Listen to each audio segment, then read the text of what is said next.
Welcome to the Institute of Marine Affairs. Welcome to those online and to those joining us in the auditorium. Thank you for joining us for this most, excuse me, this most important presentation by our coral reef ecologist, Dr. Anjani Ganesh. Truly, we have what, perhaps for me alone, is an emergency, and we are happy to have our lead researcher in this area share with us exactly what's happening on the ground in Tobago and what we can do about it. Dr. Ganesh. Thank you, Ms. Carter Fisher. Okay, can you all hear me well? All right.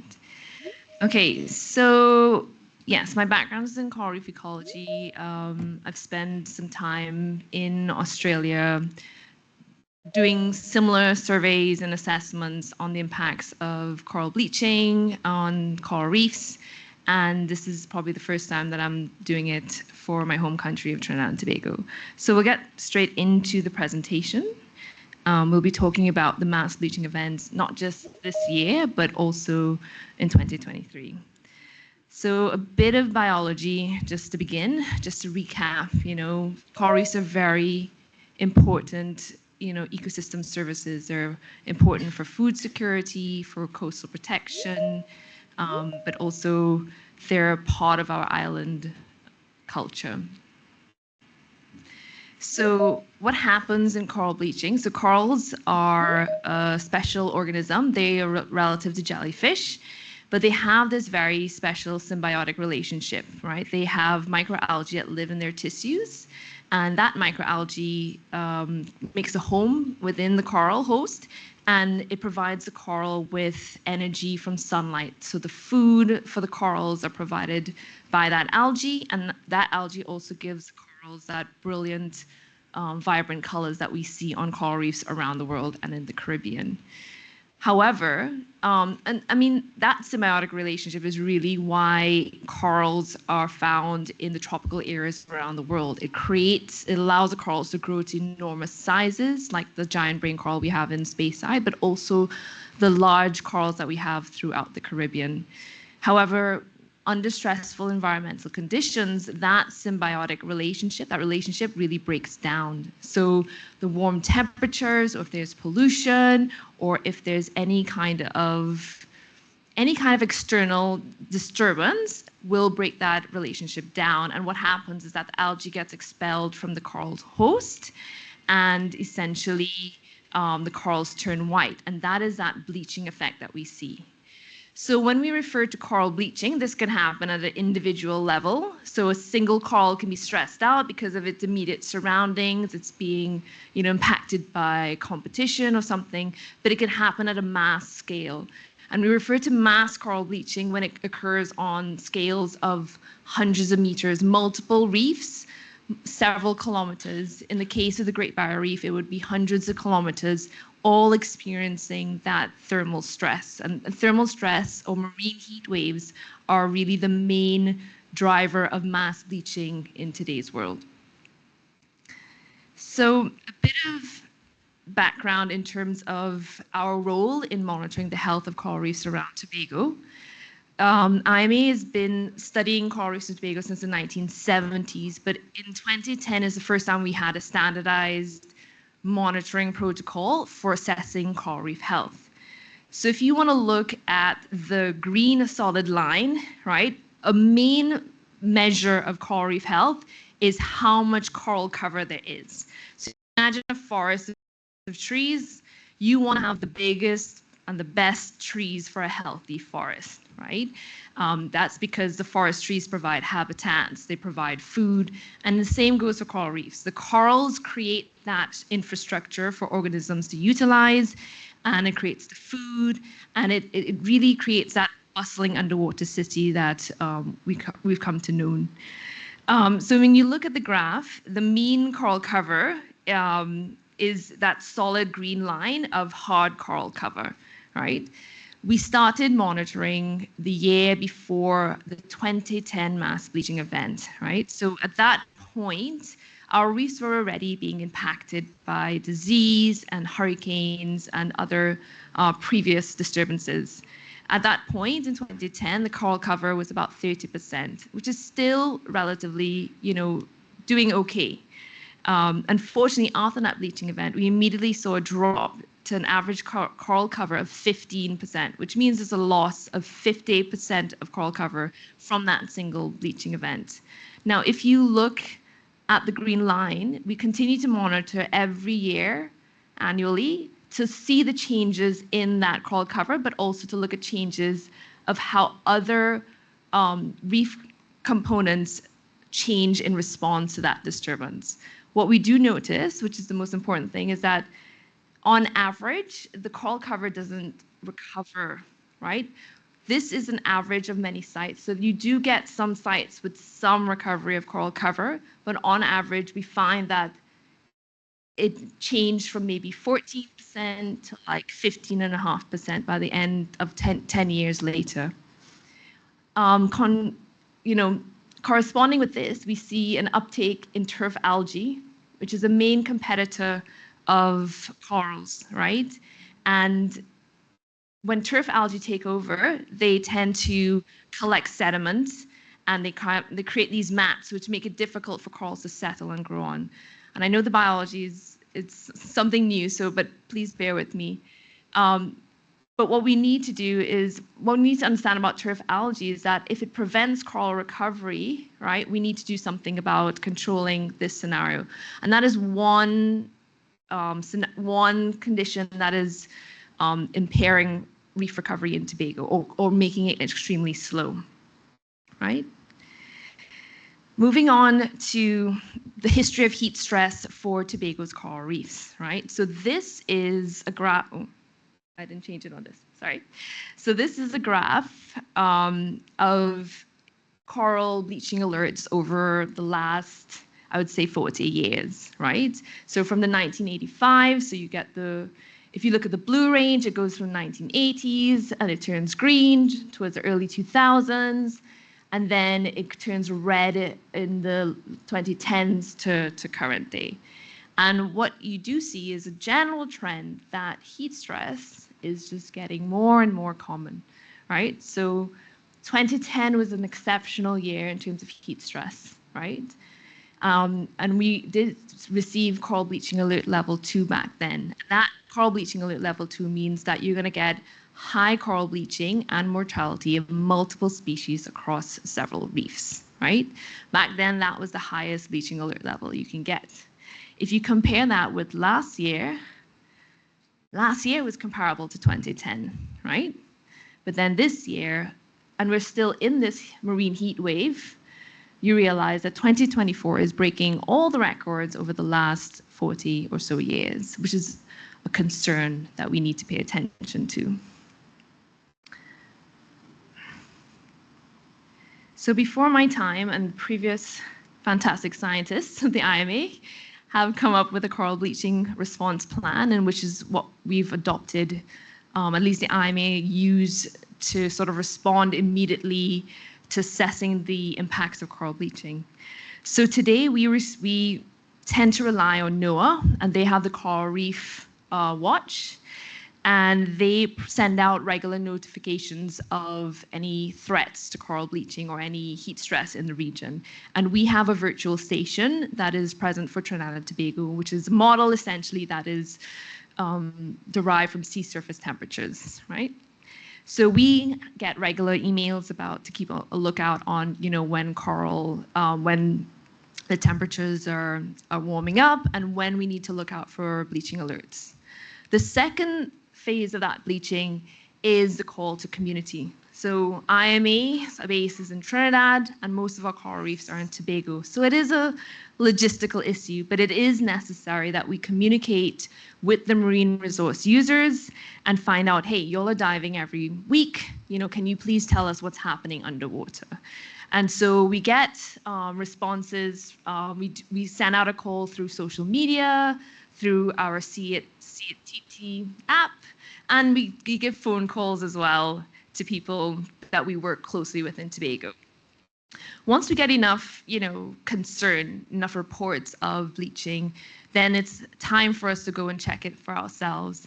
And so that's when we do our monitoring to determine the full extent of the bleaching and other impacts related to marine heat waves. We focus on coral bleaching a lot, but coral reefs are an ecosystem. So they're organisms that are also going to get heat stress, but they're also things like disease outbreaks, right? When you're not feeling well and you're run down, you're more likely to get a flu or a cold. And it's the same thing for coral reefs and organisms and on reefs. So when the conditions are stressful, they get prone to other things, being impacted by other things. And this is where we are essentially with respect to reporting on the widespread bleaching. And that means reporting to the public, reporting to government partners, to management authorities and whatnot, to see how we can start adaptive management. So adaptive management is a type of strategy that it's not a management plan that is fixed in stone. It allows us to respond flexibly to disturbance events, right? And adaptive management considers specific areas that have a history of disturbance or areas that are more remote to determine the correct strategy for recovery and for rehabilitation. But also, how does management change in the years after? If you imagine that if we get some bleaching and some mortality, you cannot be business as usual in the years after. You have to change up your management strategy. You have to start protecting certain organisms and managing the activities in that area. And then we as the IMA, we will continue to monitor for recovery, but we're also doing other activities, of course. So just to get into the reported observations. So when I joined the IMA, we've been actually seeing bleaching, low-level bleaching on the reefs for the last 5 years.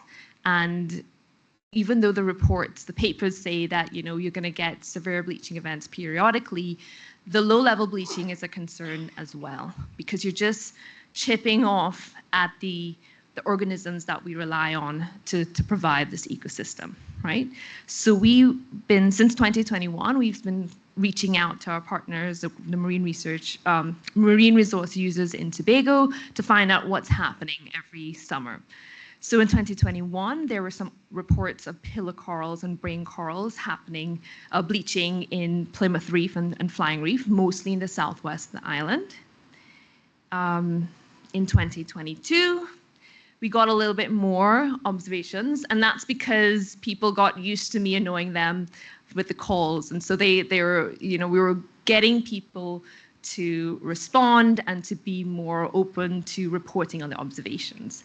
So in 2022, we got mountainous star corals, fire corals, soft corals, and brain corals happening at several sites around the island, right? Highlighted in green, light green. And then 2023, that was the year that we were really concerned about, because it is an El Nino year, so you had generally drier conditions. And when you have a marine heat wave on top of that, it means that we're just pushing the corals beyond that threshold, right? So we got several reports last year throughout the coral reefs of Tobago, so in Southwest, including the marine protected area, South Coast, Englishman's Bay, Castara, and also in the Northeast. But much more reports in the Southwest and fewer reports in the Northeast. And we also went and we surveyed in 2023. Right. In 2024, it was pretty much widespread. We got the most reports from our partners in Tobago, and we got videos and photos, and we recognized that this was a very serious event that's happening. And so we needed to go and do another assessment in 2024. So we did an assessment in 2023, and we did one this year. So everything in red, multiple species, also non-coral species, so soft corals, polyphthoa, anything that depends on that symbiotic relationship, we had reports of bleaching.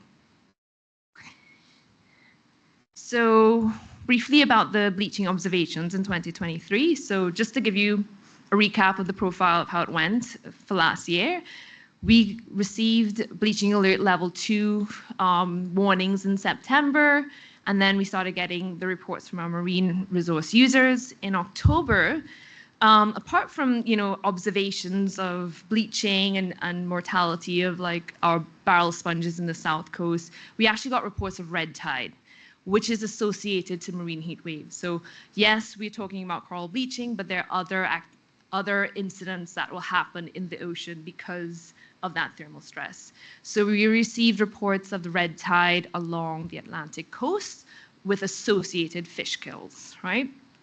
And then in November, the IMA went out and they conducted a bleaching assessment at 6 sites around Tobago. We observed bleaching in most, and we observed 100% mortality of the giant barrel sponges that you see here along the south coast, right? So just a bit more to give you a representation of that. So of the 5 sites, we did see on average 60% paling and bleaching.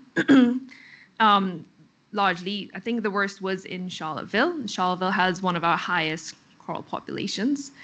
When I refer to paling versus bleaching, it means that it's not completely white yet. So there's still some algae in the tissues, but it's looking pale, it's looking sick, right? And we did see paling and bleaching throughout most of the sites. But what was refreshing is that when we returned in February and most of the early months of this year, that we did actually see some recovery. So corals, when they're bleached, they do not die, right? But they're in a very, very vulnerable state, meaning that if the heat stress continues for much longer, they're going to starve and they're going to be completely stressed and they won't be able to survive. But if conditions cool down, they can recover, right? And that's critical. The timing of the heat wave and what we do is very critical to seeing recovery or not. We also noticed that there was quite a lot of bleaching of this specific coral that you see here. This is a bleached grooved brain coral, and it's actually one of our first trial corals for trialing larval-based restoration, where we do assisted fertilization. But we were disheartened to see that many of that specific coral was bleached across the reefs. Okay, so this year, NOAA, interestingly, increased the bleaching alert levels to alert level 5.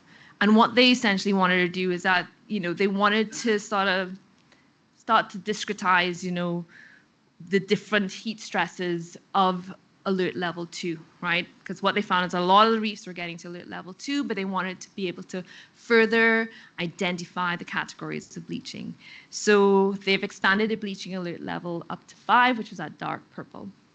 And in November, we're still in November, but so about 2 months ago, we started getting bleaching alerts for Tobago. And then in the beginning of November, we got the alerts, we got the map to show that actually most of the Lesser Antilles and the Southern Caribbean were at bleaching alert level 5, right? So the worst that you can have. So widespread bleaching, multiple species, high likelihood of mortality, right? Speaking with our South Caribbean neighbors in Curaçao and Bonaire, they are experiencing exactly the same thing. I know in St. Vincent and Grenada, they're also experiencing bleaching. I do have to do an update though. What is happening now? So this is this week, right? So what you do see is that the blob is moving. The marine heat stress is actually going towards into the Caribbean. So it's shifting. We do see, is that some relief? We will see. There are some people that are still reporting high temperatures, but it's the first time that I'm actually seeing like Costa Rica and Colombia getting bleaching alerts, which is also very concerning, So those are the alerts that we got this year. Right, and so what we did is last week, it was only last week, that we went out and we surveyed 11 of our sites around Tobago. These are sites that we monitor every year, so we have a baseline of understanding of the existing conditions of the reef and the health of the corals. We also took in situ temperature profile, so we took a vertical profile to see if there was any kind of cooling with depth or any kind of change in temperature or reduction in temperature, or if it was still quite warm. Up to this week, we're still getting reports from dive tour operators that reported 30 degrees along the Atlantic Ocean and Atlantic coast. So that's usually our Speyside sites and South Coast.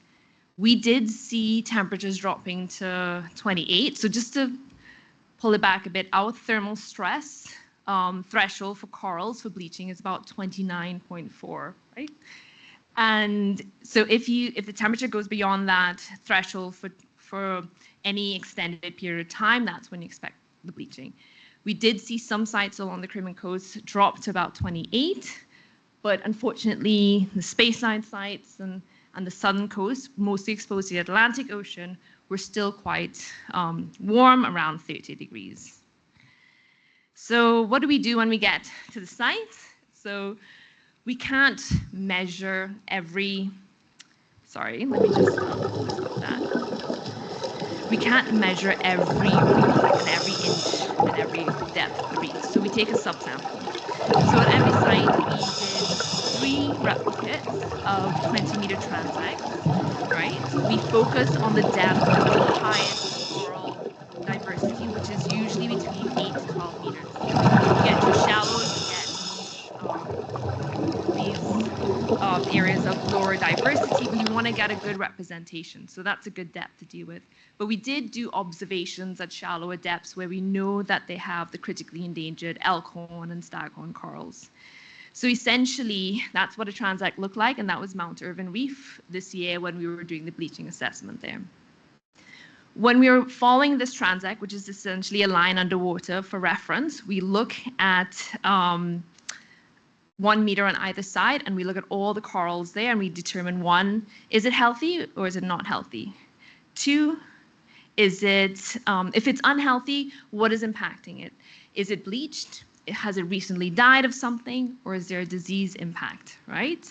And that's how we do our sort of assessment of impact, right? And we determine a percentage of impact in terms of those categories. Beyond that, we did do roaming swims. So we just wanted to see, beyond our survey area, which is roughly about 60 meters, but spread over an area of 200 meters, if it continues to be bleached as we move further down the reef. And we did that for most of the sites that we went to, just to see, hey, maybe it's our monitoring sites, or maybe it's the full extent of the reef. So we did do some swims.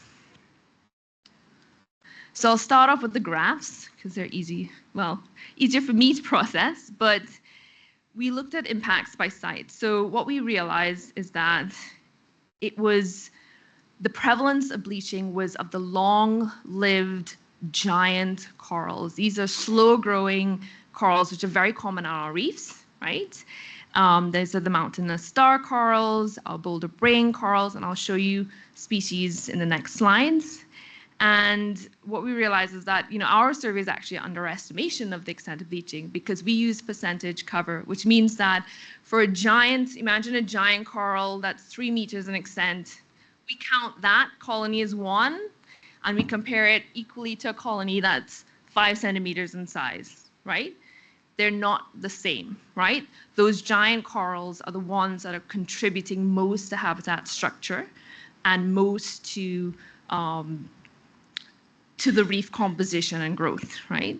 So what we did see is that a lot of our reefs did have quite significant bleaching, and most of them were bleached. There was very low in terms of paling. So if you look at the graph, the red signifies bleaching, and then the orange signifies paling, and the purple recent mortality, and the rest is healthy. Majority of the bleached were those very, very large colonies. And what was healthy were the younger colonies or the cryptic species, meaning the species that rely on the shade or the comfort of these big colonies, right? It was bad across all of Tobago, but particularly the northeastern sites, we did see a lot of high bleaching, but also in our marine park, there was quite a bit of bleaching. So if you look at it by species, as I mentioned, that most of the corals that provide the structure, This species, which is the mountainous star coral, they make up about half of our hard coral cover, right? So these large colonies are the biggest contributors to reef structure and biodiversity. So they were hit very hard. They were the highest hit in Castara. Almost every single one was bleached. Angel Reef, Melville Drift, they were severely impacted, right? And so if you equate that, because they're the biggest contributors, they're currently in a state that are extremely vulnerable to mortality, right? The next big contributor to coral cover is the boulder brain coral. Now, this is a species, which is the same species that we are all fond of, and we know worldwide that we have the largest in the Western Hemisphere. But we have many large boulder brain corals. If you go in the Northeast, that one in Speyside is pretty large, but we have several large colonies throughout Speyside, but also Charlottesville, and in the remote sites like off of St. Giles, right? It is spectacular to dive, and they were all white, right? So we did see Melville Drift is probably one of the most pristine sites, and it just shows that the thermal stress did not discriminate. It is off on St. Giles Island, it is remote, it is not impacted by land-based pollution, and it was simply the heat stress that resulted in bleaching of all the colonies there, right? In other places, we do see, for example, in Castara, there were the smaller colonies that were faring better, but we have to put the data, the statistics to support that, which I haven't done yet. But we do see it was quite devastating across our reef sites. If you are curious about blackjack hole, is it this one? Sorry, blackjack hole was pretty bad, but for the other species, blackjack hole is probably the worst hit in 2010. So the total population of corals in blackjack hole and Speyside is generally much lower. So those percentages would be skewed a bit to reflect that. But it was refreshing to see that blackjack hole did have some mountainous star corals that were doing okay. That might give insight into a history of bleaching disturbance, which might give the corals a leg up in the future, because they've survived, they might survive. They survived in the past, they might survive in the future. Moving on to the great star coral. They do contribute a lot to structures, but they generally are a smaller species, right? They are of the star coral family, but they were hit quite hard, which is noticeable in our surveys. They were all bleached at blackjack hole, interestingly, right? But they had high bleaching in Castara, Culloden West, and Melville Drift. And other sites. So we thought it important to sort of point them out. And this is what it looks like. So we did some observations and we did some surveys, but what I'm going to show you is how do we translate those graphs into visualizations, right? So this is Buccoo Marine Park. We recently discovered an area, maybe about 50 meters squared, size of an Olympic swimming pool, of thriving staghorn corals. They're critically endangered. They're found very few places around Tobago. This is the largest patch that we discovered just in February this year, and they were, again, a promising species to do some restoration and expand their presence in Tobago. They were wiped out in the 1970s, and it was refreshing to see a lot of some recovery, right? So these patches are found in the marine park, and they were completely dead when we went there. Every single patch suffered 100% mortality. They were already being overgrown by turf algae. The fish were gone. It was dead. Next is the other critical branching coral, right? This is the Alcorn coral.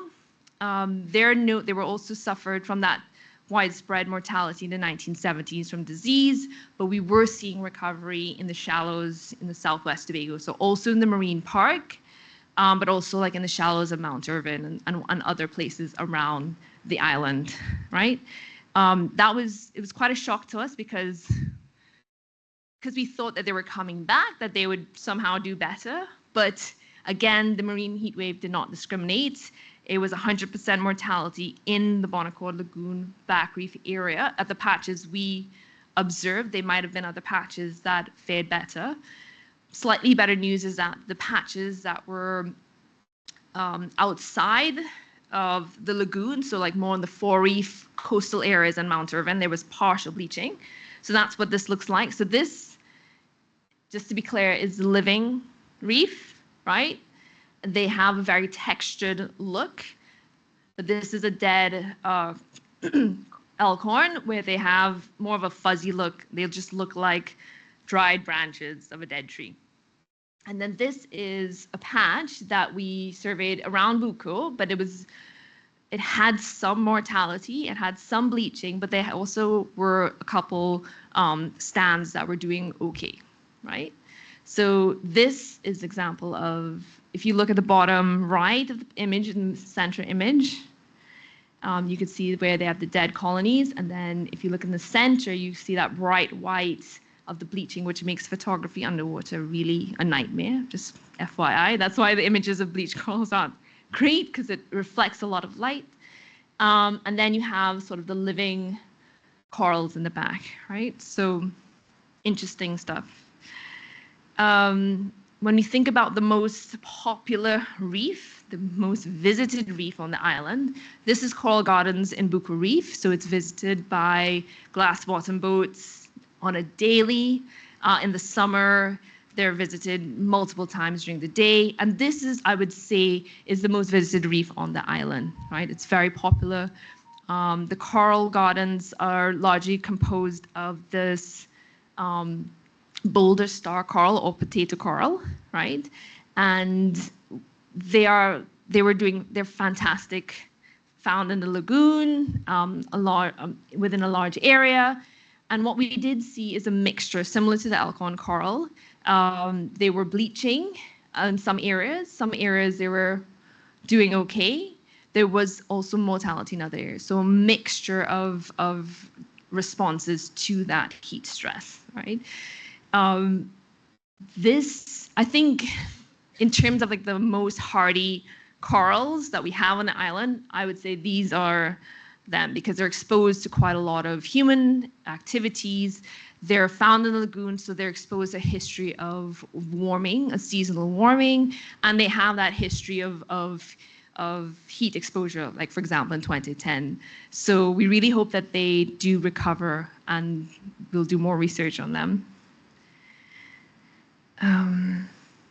Again, Mount Irvin Reef, this was a site that was used to have large thickets of the Elkhorn coral and the critically endangered coral. They showed quite a lot of recovery, and we actually have, I would say, over 500 small colonies on that reef flat where the surf is. And we do monitoring for them of coral spawning for restoration to expand at other sites. And we did also see a similar mix. So widespread bleaching of a lot of recent mortality. But if you actually go deeper, there was a general trend that the deeper ones were doing okay. But it was still quite severe bleaching in the shallows where most of the corals of these colonies are.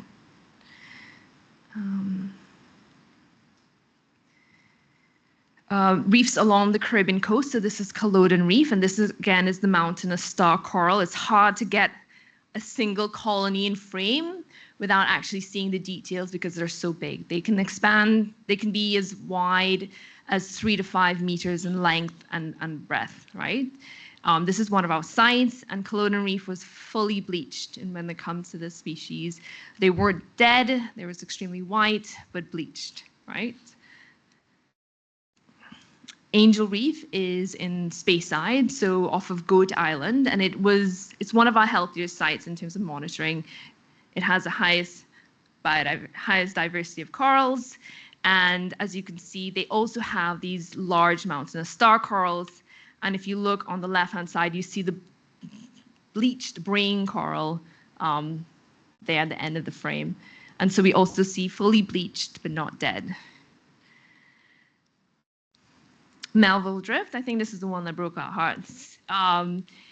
Every large colony of coral was bleached, so the boulder star and the mountainous star, and sorry, not the boulder brain and the mountainous star, that's those two colonies that you see here in this image. The photo on the right was taken a couple of years ago, and I forgot that we took that photo, and then I managed to match it up with an image we took this year, right? It's fully bleached and quite devastating, but not dead yet.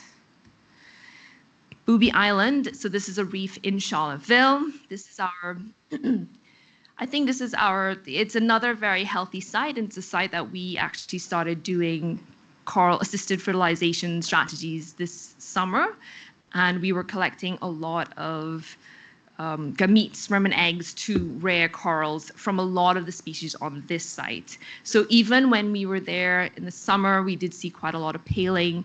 It was warm, but to go back 2 months, a month later to see it completely white was quite shocking. And then last but not least, our big brain coral. Now, the big brain coral is estimated, a lower estimate of 300 years. I think it's closer to 1,000, and a lot of our large colonies would be hundreds of years old, right? They're extremely slow growing. They're not like the fast branching corals that we get in the Pacific that can grow within 6 months to a year. To get to that size, it is a lot of survival strategies and evolution. This colony sits a little bit deeper on the reef. It's actually on the base of the reef. It's at 15 meters. As I mentioned, a lot of our surveys were done between 8 and 12 meters. But it was shocking to see that the warm water goes down to 70 feet or 25 meters or whatever. This colony, sorry, Teresa, but this colony actually showed paling. It was not fully bleached, right? But the waters are still warm, and that's the big concern, is that if this continues to be, if the heat stress continues to persist, we just have to hope that, you know, this coral has survived long enough to persist, to survive this current bleaching event, right? But you have to think about the future, right? And how we are going to experience more heat stresses in the future and what it means for the survival of these long-lived species. So just to recap the results, so most of our important reef-building species, our long-lived species, star corals, the boulder brain corals, even the staghorn and the elkhorn branching corals, they were bleached, with the branching corals suffering high mortality.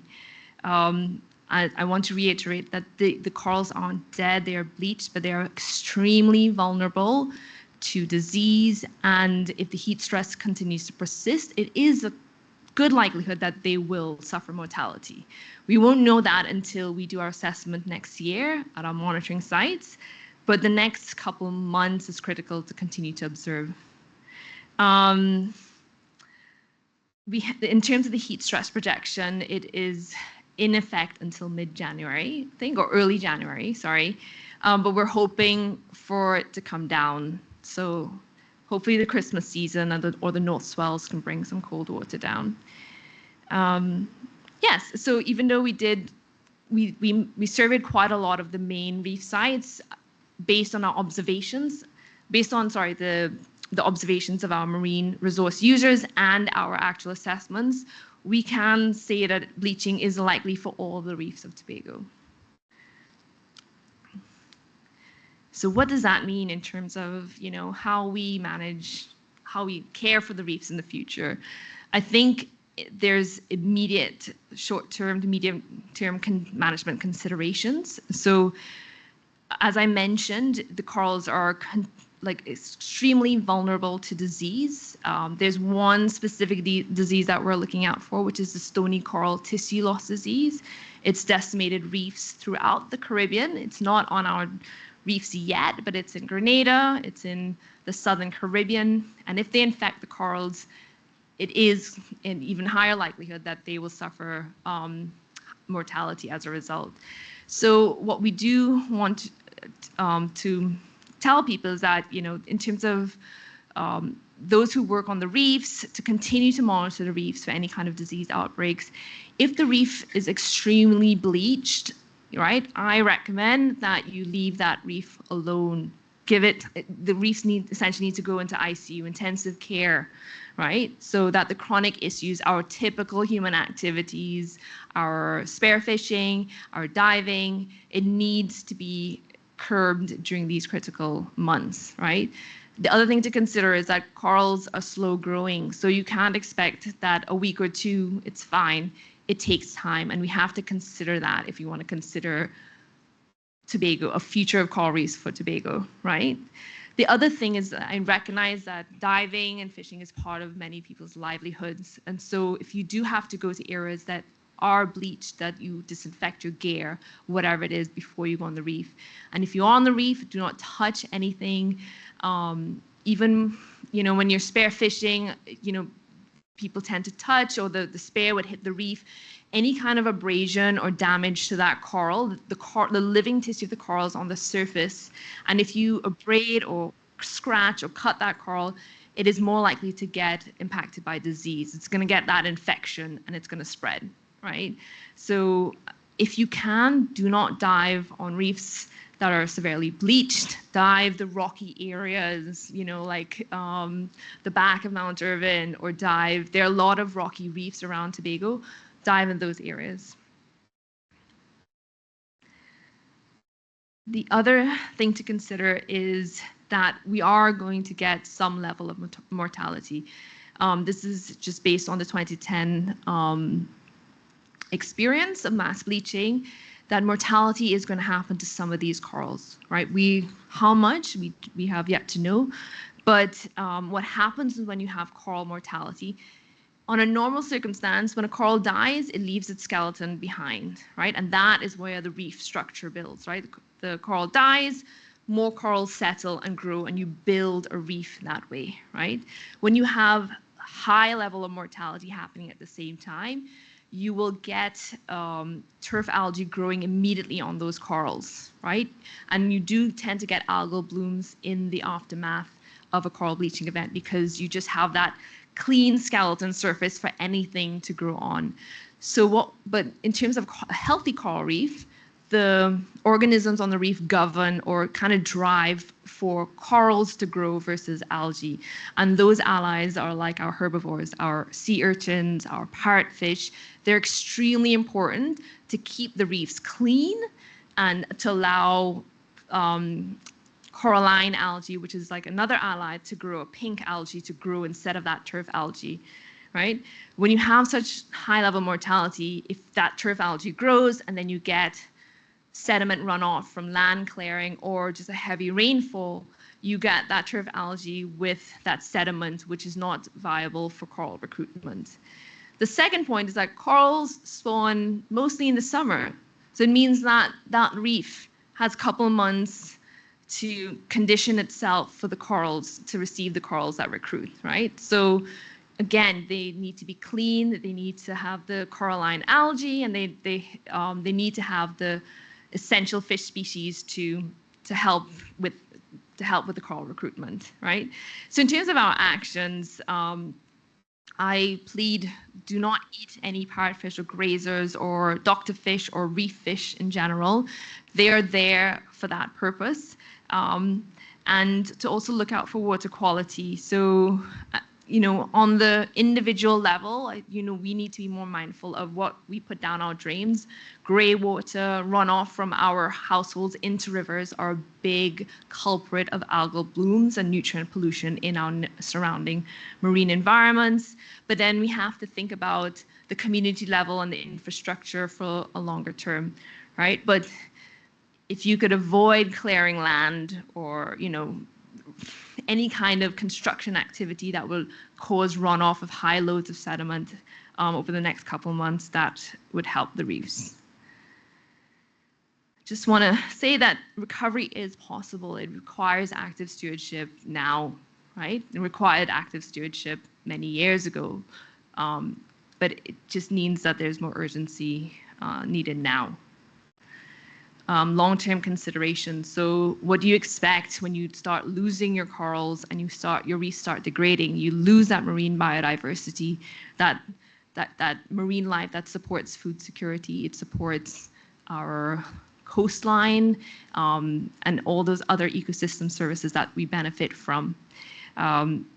Slow erosion of coral structures. So the one thing is that because these corals are so slow growing and long-lived, they create really, really good coral structures.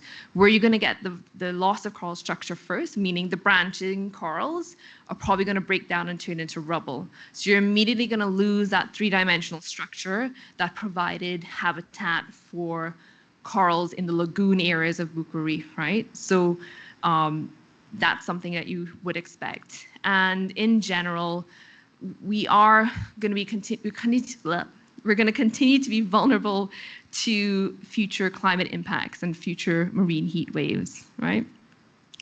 And for long-term impacts, we need long-term solutions, right? So we need the active marine protection. We need fisheries management. We need to implement our integrated coastal zone management. We also need restoration to complement these management actions, but one can't happen without the other, right? So restoration cannot happen without the active marine protection, without the understanding of the importance of these reefs and how it's part of our island identity, right? So this is generally, we cannot continue as we are because we are going to lose these reefs, right? And the impact of losing these reefs means that it's a different future for our children, it's a different future for us and for our livelihoods. And it's just really something that you'll need to consider, right? So building marine resilience is hard work. It's not a 5-year project. It is a long-term mindset and infrastructure that we need to implement urgently. So in terms of monitoring for recovery and adaptive management, the IMA is going to continue to do the following things in the coming years. So we have our long-term coral reef monitoring. We will be monitoring in 2025 to determine the extent of mortality, and you will definitely get the results of that to see, whether the heat wave results in a lot of mortality or whether we actually, hopefully, do see some recovery, right? Through the Marine Resilience Initiative, we have the Marine Resilience Network, where we will work with partners on developing strategies for management at a community level. So working with stakeholders at a community level, but also through THA and the government level of what sites we can target for restoration and building capacity for things like disease management, which is another component. So the IMA is going to build our own capacity in identifying and treating stony coral tissue loss disease. We hope that we don't have to use it widely, but it's part of our sort of response plan. Advocacy is very important, so we will be working with EMA through the same disease management project to recommend reef areas and reef species for environmentally sensitive areas and environmentally sensitive species so that we can get legislation behind their protection, which means that there would be hopefully more funding and more interest in terms of that. The latest IUCN report shows that they've updated the IUCN red list for many of our coral species, and it shows that up to 40 to 50% of our species are at risk of extinction, right? So that is something that is the reality that we need to work with, right? And again, the urgency. And of course, the IMA will always provide support to the managing agencies, to NGOs, to anybody who wants or who can assist in promoting management and marine MPA planning and restoration activities, right? So this is a turning point. So the reefs, in terms of recovery, are not going to take 3 to 5 years. Reef recovery takes decades, right? This is an ecosystem It's not a building that we can build in 2 years. These are living organisms, and we have to work in the timelines of these organisms. Under a severe bleaching scenario with mass coral mortality, it results in a decline of 50% of the value of the current ecosystem services.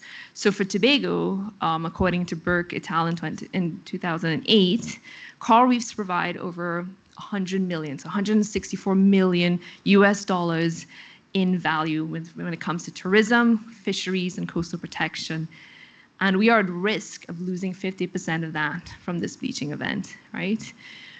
Now, what you need to understand is that climate change is here, right? And what that management will do is buy time for the corals, buy time for us to get our act together, to get the restoration strategies in order to assist in that recovery and build the value of our coral reefs back up, right? But we need that active management, right? So just some things to think about. And yeah, that's pretty much it for the presentation. Oh, we have one more slide, which is what future do you want, right? So imagine two scenarios, a scenario where we can get our act together and we could have opportunities in marine management, opportunities in research with active recovery, or do we continue? And, you know, that's a question. Do we continue along this trajectory or do we change it? So that's pretty much it. Thank you.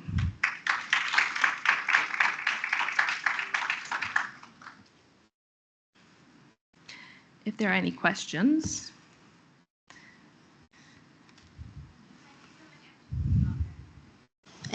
Yeah. Okay, thank you so much, Anjani. That was very informative. So we will take questions. If we have persons in the IME auditorium, if anyone has questions. If anyone has questions online, you can post it in the chat and I will read it, or feel free to put your hand up and you will be unmuted to ask your own question. So let me just ask, is anyone in the auditorium? Okay, so we have a few online. So we have from Lucienne Belmar. She asks, any plans for replanting once the current heat wave ends? Yeah, okay, so just to give you a bit of introduction of restoration, the type of restoration we do depends on the type of disturbance, right? So coral farming, where you do coral planting and fragmentation, that often is a restoration response to things like hurricanes, right? You have an immediate disturbance event that just destroys the physical structure. And so when you have those branching corals that are quick and they grow very rapidly, they are a good strategy to get that three-dimensional structure to grow, to recover from the reefs. And they focus on a lot of our branching corals. We will eventually, through the Marine Project, investigate strategies of that restoration.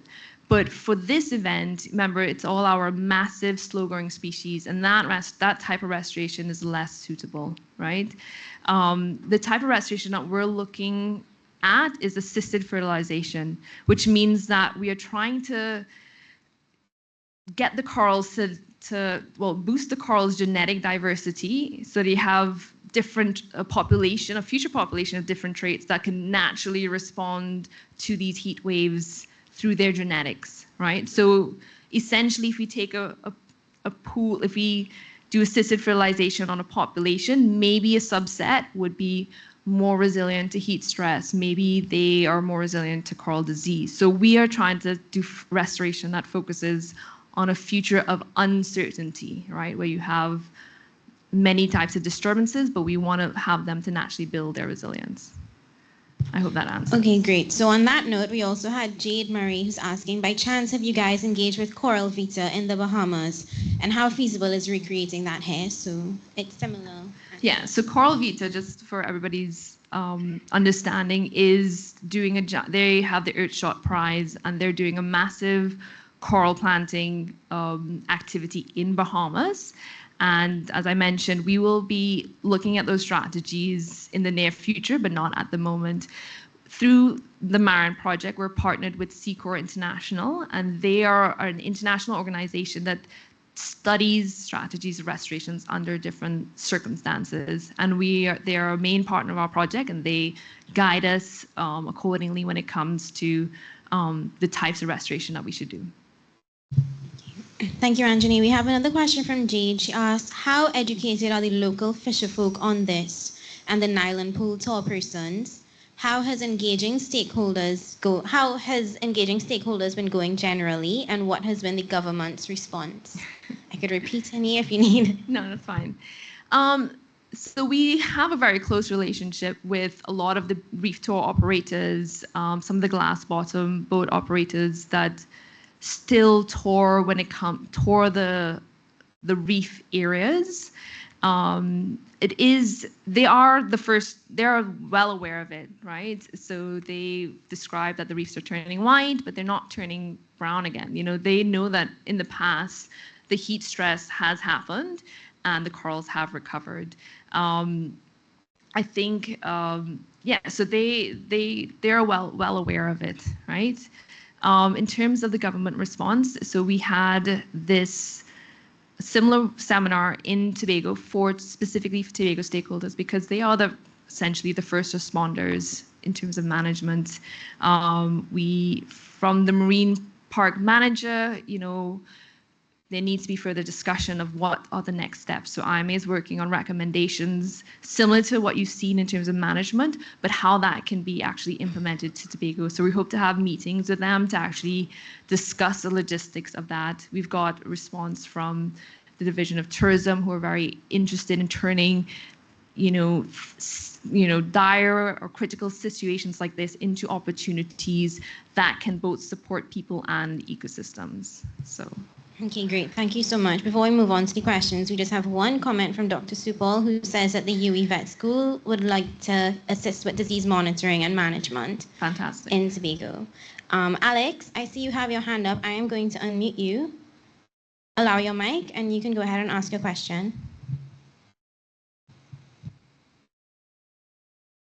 Can you hear me? Yes, we hear you. Thanks, Jenny. Very good presentation. What has been done with regards to the immune system of corals of Nidaria? This week, I actually watched by chance a program on the U.S. public broadcasting system called NOVA, and in it there were a few researchers from Woods Hole Oceanographic Institute that were using an instrument that basically is like a hydrophone that emits the sound of a healthy reef. And this is during probably something that can complement those coral-assisted fertilization programs that sort of communicates to them in a language that we humans will probably never understand. But the aspect that there is ways in which they know where fertilization would be more successful and survival of those planulas and larvae, early forms that eventually will settle and start forming the colony. I don't have the names at the moment, but if you provide us with your email address, I can try to follow up with the 3 names that I thought were in charge of that work at Woods Hole. Thanks, Alex. That's a very good point. So Secor International is another example of an organization that are looking at multiple strategies. So they're also doing hydrophone experiments to see, even in their sort of confined environment, they're trying different strategies to improve coral settlement and survival. That is one great example. The other one is that when we do rear the larvae, is feeding them, getting them really fat and healthy before they go and settle. But it is going to take a number of strategies like that to sort of make it work. But also, you have to think about the existing state of the reef, right? So if the reefs aren't managed properly, if there's no herbivore population, or, the corals can be drawn to the reef, the larvae could be drawn to the reef, but if there's still no clean surface to settle on, we're out of luck. And so that's why it has to go hand in hand with preparing making sure the health of the reef is suitable for coral reef and coral recruitment and survival. But there's a lot of really innovative work being done in terms of coral restoration. Thanks. Okay, thank you, Alex. So we have one more. I see Josette Dionanan's hand is up. I'm just going to unmute you, Josette, and you can go ahead. Hi, you guys can hear me fine? Yeah, we're hearing you. Thanks. Okay, great. So I know that 2024 especially was extremely hot. And I know that especially as we're going into the dry season come the start of 2025, how, I want to say, worse can we expect the bleaching to get then? That is a very good question, Gisette. So we will be looking at things like we would be following Met Office on sort of the scenario of El Nino scenarios to see if that sort of exacerbates situations. And we will also look at NOAA to rely on their information about of whether that heat wave will persist. So it's just a matter of finding out, of monitoring and seeing. Just before I forget, the IMA also has a coral bleaching dashboard on our Marine Data Hub. And so you can also follow along to see what the alerts are saying. And we publish it regularly, so you can have that visual.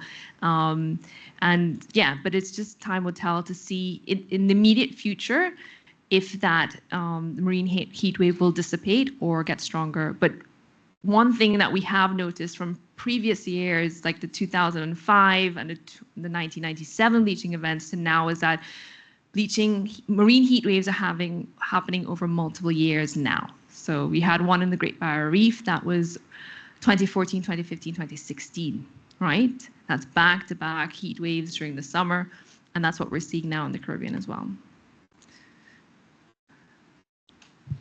Okay, thank you, Josette. We have one more from Jade. She asked, how can NGOs assist with promoting awareness or other support needed for this? Who can we contact? Great question. So, I mean, I think if you contact the IMA, we have a lot of educational information. So through our IC Information Center, we can provide all the facts that you need about coral bleaching. I would say, you have to think about who we need to reach now, but also in the long term. So education goes towards our younger populations, but also, reach out, connect with the management agencies and say, hey, if you're struggling with personnel, if you can volunteer time to monitor or to partner with organizations in Tobago, that will also be great. Great. We have one more. So are we expecting the same situation with Tobago's reefs? Tobago's reefs are a different scenario. So I actually did do an observation a couple of weeks ago before we went to Tobago, and there was not much bleaching, but I'm sad to say that there was not much corals left. There's a lot of sedimentation. Those reefs are severely impacted by land-based activities. There's land clearing in the area. But those corals are also very special. They're unique because they're very isolated. They get exposed during strong tides. So they would be actually exposed to air temperatures, right? So I wouldn't expect them to bleach as badly as Tobago's corals, which are further, that are deeper, right? But they are suffering with their own impacts of human activities. Thanks. We have one, I see Fitzroy, Mr. Amor has his hand up. I'm just going to unmute you and go ahead.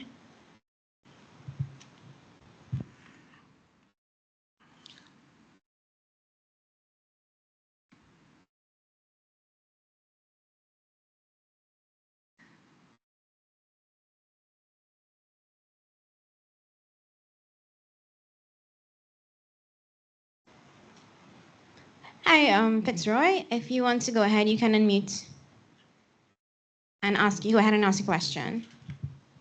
Yes, sorry. Would you have had any consultation with the project that is being planned at Rocky Point, which is invariably going to do a lot of siltation for the the reef there right now that is under threat. And also, for instance, there's a lot of beach erosion in that area there that is causing siltation, and even like the facilities. You can see if you go snorkeling right in front of the reef facilities where the wastewater goes straight into the sea. You can see where the corals are essentially dead from the soapy water and so on, just go entering the thing and drainage. So I don't know if you'll have any collaboration with these, because these are high thing tourist areas that people go to snorkel and the research beaching. Thanks, Ms. Roy. Just to repeat, any collaboration with who? I didn't hear the There's a organization. planned development which Okay. at Rocky Point, which is going to cause a lot of siltation. Yeah. Plus collaboration with the reef facilities where they just have the washrooms and so on, where the soapy water goes out into the reef, and any construction on the coastline, etc. Yeah. So coastal development and land-based sources of pollution, so all our drains and runoff is a very common issue with all of Tobago, not just Mount Irvine. Mount Irvine's reefs are some of the best in the southwest Tobago, and so that may be associated because there hasn't been land development yet. But what IMA is official reviewer of the EIA process. So our official role is to guide or tell the science of what's going to happen if you clear land indiscriminately, but also the future of climate change. So these are risks that all developers should take into consideration.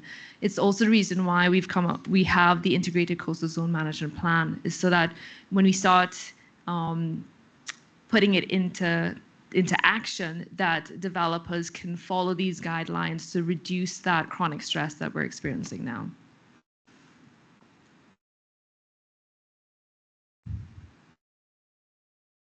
Yes, so the question is the buffer zone being observed in a development like that, and other developments that would mitigate the runoff and siltation?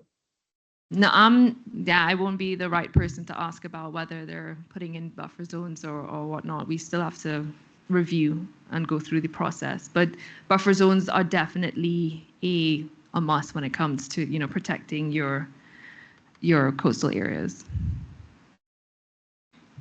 Okay, thank you. We have 2 more questions. What recommendations would IMA have to temporarily stop the removal of algae grazers? Is it a moratorium? And is there any data from 2010 to now showing any impacts on bleaching on the fisheries sector? Bleaching. No, those are good questions. I think first step is a discussion with the management authorities of how we can get these sensitive species protected. There's always that top-down approach, but the bottom-up approach is also important. So while we work on developing management plans for these are very important herbivores, but we also have to do some education of the spearfishing community or the fishing community or the recreational, anybody that uses the marine environment, of how they should treat these sensitive ecosystems. The second question was on, I forgot. Sorry. Let me get it back. No, it's fine. Effects of bleaching. Oh, yes. fishes. That's an interesting question because mass bleaching is a very acute and severe disturbance, and its impacts are long term. So we definitely focus on coral reef organisms, but I'd say that is a gap in which we need to sort of find out more and to trace that biodiversity loss, or whether recovery correlates with the fish populations and how that affects the recovery. So there's a lot of things, that we need to know. We still need to know. Yeah, for sure. Soraya Mohammed, I see you have your hand up. I'm going to allow your mic, and you just go ahead and ask your question. Hi, Saria here. I just wanted to ask, well, you were talking about buffer zones. I wanted to find out if there's any kind of relation. Well, I know there are relations between mangroves and coral reefs, but is there anything that can be done in terms of mangrove restoration and mangrove health that would positively affect the reef, at least in terms of maybe these like sedimentary runoffs and stuff? Yeah. Or is there ongoing and what could be done additionally? Yeah. So the specific area where you have that mangrove, seagrass, and coral interface is our marine protected area, and we actually need to treat that as one ecosystem because you have marine organisms that start their life cycle in the mangroves. It's important nurseries. They move out to the seagrasses, eventually to the reefs, and then out in the open ocean. That connectivity is the reason why we have declared that area a marine park, because it's home to high biodiversity. What we need to do in terms of managing the marine park is, when you talk about runoff, right? The health of the mangroves are critical. So mangroves and seagrasses, they dampen the sediment flow out from the rivers, and they encourage sediment collection along among their roots, right? And that creates coastal stabilization. That stabilization is very important for the coral reef, so you don't get massive sediment outflows to the reef.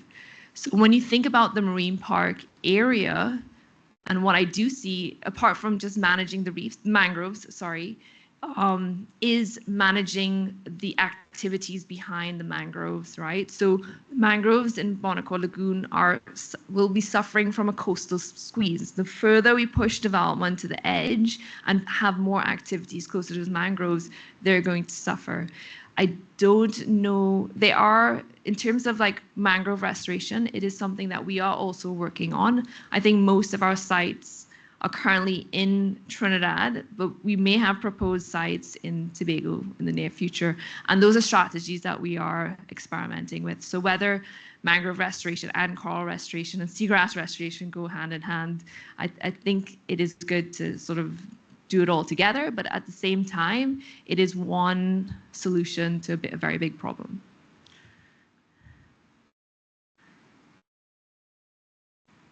Okay, thank you, Anjani. Dr. Juman, I see your hand up. Just going to allow your mic. You can go ahead. Perfect. Hi, good morning. I just wanted to add that we are planning to do mangrove restoration in Southwest Tobago. We're currently executing a technical cooperation with the IDB, and two of the areas we're looking at is the Bonacor Buccoo Reef area as well as the Kilgren Swamp. So yes, we are taking that into consideration. Thank you. Thank you very much for that, Dr. Juman. I see we have one more question. Controlling lionfish populations would assist, and to what extent? So the lionfish invasion in the Caribbean it's a big problem because there are no predators to lionfish, right? So we are essentially the ones to control its populations. Lionfish are voracious predators, so they feed a lot on juvenile fish species, and they can eat quite a lot in a short space of time. So it means that they put a dent in our local fish populations, so our groupers, our snappers, our parrotfish, anything that serves its purpose on coral reefs. Lionfish do have that impact in terms of the population. With respect to coral bleaching, there is no direct link, but it's just another example of management that we need to have, right? So you have to manage against pollution, you have to manage against over extraction, you have to manage against invasive species and other disturbances. And so again, lionfish is just another example of when management is needed. Okay, thank you so much, Anjani. I don't see any more questions or any more hands raised. So I'm just going to hand over to our director, Dr. Maxim, now. Thank you. Great presentation, Anjani. My question is, we know IMA has been at the forefront of trying to get ahead of the problem with different restoration efforts. What would be your ideal wish list right now for boosting those efforts? Yeah. My wish list is a management plan, a dynamic management plan that is supported by personnel and funds that we can actually implement management plans. But I would say protection of large marine areas around Tobago is my ideal scenario. So science has proven that large, old marine parks recover better, they have better resilience for the long term, and they serve as the nurseries for our fishing industry, right? So if we had, if we miraculously had long-term marine full protected areas, that would be fantastic. Having significant collaboration among our government agencies when it comes to land-based sources of pollution. So we need to talk to development. So the Ministry of Transport, the Ministry to WASA, to all these industries to figure out how do we design a coastal area that is conducive to marine ecosystem health, and rethink how we design our coastal areas, essentially. And then, obviously just to have people who act as stewards to our environment, who know what needs what they need to do to think and act responsibly to promote our marine ecosystems. I want coral reefs to be part of a Trinidadian identity, that the marine environment is part of our culture just as much as soca, just as much as these other things that we care so deeply about. And I want people to be upset that things are happening to their marine environment. So that's my wish list. Personal and IMA wish list.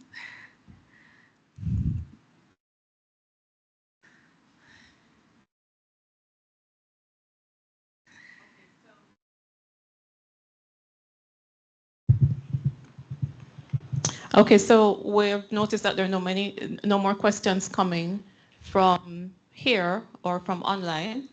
So what I'd love to do is to thank everyone that came out here today to make sure that we could support Anjani, whether online or here in person, to see that a lot of the awareness that IMA, through the efforts of our researchers, through efforts of partners, for a lot of that work that we have been doing over a long time now, over decades, as well as recently, that this is brought to light.